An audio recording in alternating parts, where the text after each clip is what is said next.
आदाब, नमस्कार, स्वागत है आपका। गाजा पट्टी में जारी जंग के बीच अब एक चौंकाने वाला और राजनीतिक रूप से बेहद अहम खुलासा सामने आया है। अब तक इजराइल और उसकी फौज ये लगातार दावा करती आ रही थी कि उन्होंने हमास की कमर तोड़कर रख दी है। हमास अब पूरी तरह से टूट चुका है और गाजा में उसकी पकड़ यानी हमास की पकड़ खत्म हो रही है। लेकिन अब खुद इजरायली डिफेंस फोर्सेस यानी IDF ने एक रिपोर्ट जारी कर इन सभी दावों की पोल खुद ही खोल दी है। IDF के मुताबिक हमास में हाल के महीने में 40,000 नए लड़ाके भर्ती हुए हैं। ये तादाद बेहद चौंकाने वाली है, क्योंकि इस भर्ती से पता चलता है कि तमाम सैन्य दबावों और हमलों के बावजूद हमास की ताकत खत्म नहीं हुई है, बल्कि अब हमास और भी ज्यादा उभर कर सामने आ रहा है।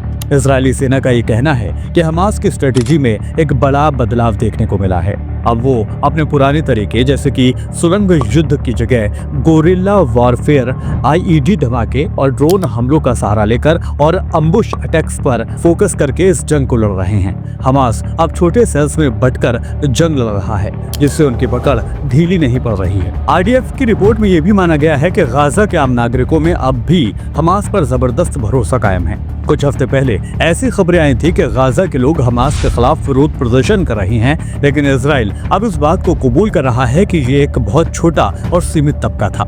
लगातार हो रही इजरायली बमबारी में हजारों नागरिकों की मौत हो चुकी है। बच्चों, महिलाओं और बुजुर्गों को भी बेदर्द मौत दी जा रही है, जिसका असर ये हुआ है कि गाजा के लोगों में इजराइल के खिलाफ और गुस्सा बढ़ गया है। जिन लोगों ने अपने परिवार को इस जंग में खोया है, वो बदला लेने की नीयत से हमास में शामिल हो रहे हैं। ये माना जा रहा है कि हमास के साथ नौजवानों की जुड़ने की एक बड़ी वजह भावनात्मक प्रतिक्रिया और सर्वाइवल का तरीका है।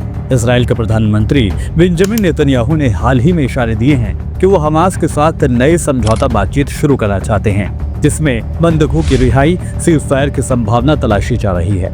इजराइल ये चाहता है कि हमास बंधकों को छोड़े, जिनमें महिलाएं, बुजुर्ग और विदेशी नागरिक शामिल हैं। वहीं दूसरी तरफ हमास की मांग ये भी है कि इजराइल गाजा पर बमबारी बंद करे और स्थायी संघर्ष विराम लागू किया जाए। हालांकि ये बातचीत बेहद नाजुक मोड़ पर है और ये कहना जल्दबाजी होगी कि कोई पक्का समझौता हो पाएगा भी या नहीं। वहीं गाजा की जंग के खिलाफ अब यमन भी खुलकर सामने आ गया है। हूती विद्रोहियों की शाखा अंसारुल्लाह ने इजराइल और अमेरिका पर सीधा हमला बोलते हुए लाल सागर में अमेरिकी मौजूदगी को चैलेंज कर दिया है। अंसारुल्लाह के प्रवक्ता ब्रिगेडियर जनरल याह्या सारी ने दावा किया है कि उनके हमले से अमेरिकी aircraft carrier USS Harry S Trueman को इतना नुकसान पहुंचा है कि अब वो ऑपरेशनल सर्विस से बाहर हो गया है और उसे हटाकर वहां USS कार्ल विल्सन को तैनात कर दिया गया है। याह्या सारी ने यह भी कहा है कि उन्होंने 1900 अमेरिकी MQ-9 रीपर ड्रोन भी मार गिराया है। ये ड्रोन यमन के हज्जा प्रांत में गिराया गया, जहाँ लोकल मेड सतह से हवा में मार करने वाले मिसाइल का इस्तेमाल किया गया। उन्होंने कहा कि अगला टारगेट इजराइल का अश्कलोन शहर है। अब चलिए बताते हैं कि आपको याह्या सारी आखिर है कौन। याह्या सारी का जन्म 1970 में यमन के सादा प्रांत में हुआ, जो सऊदी सरहद से मिला हुआ इलाका है। याह्या सारी ने मास्टर्स इन पॉलिटिकल साइंस किया है और वो डिफेंस ट्रेनिंग में खासा तजुर्बा हासिल किए हुए हैं। याह्या 2017 में यमन के आर्म्ड फोर्सेस में शामिल हुए और 2018 में उसके प्रवक्ता बन गए।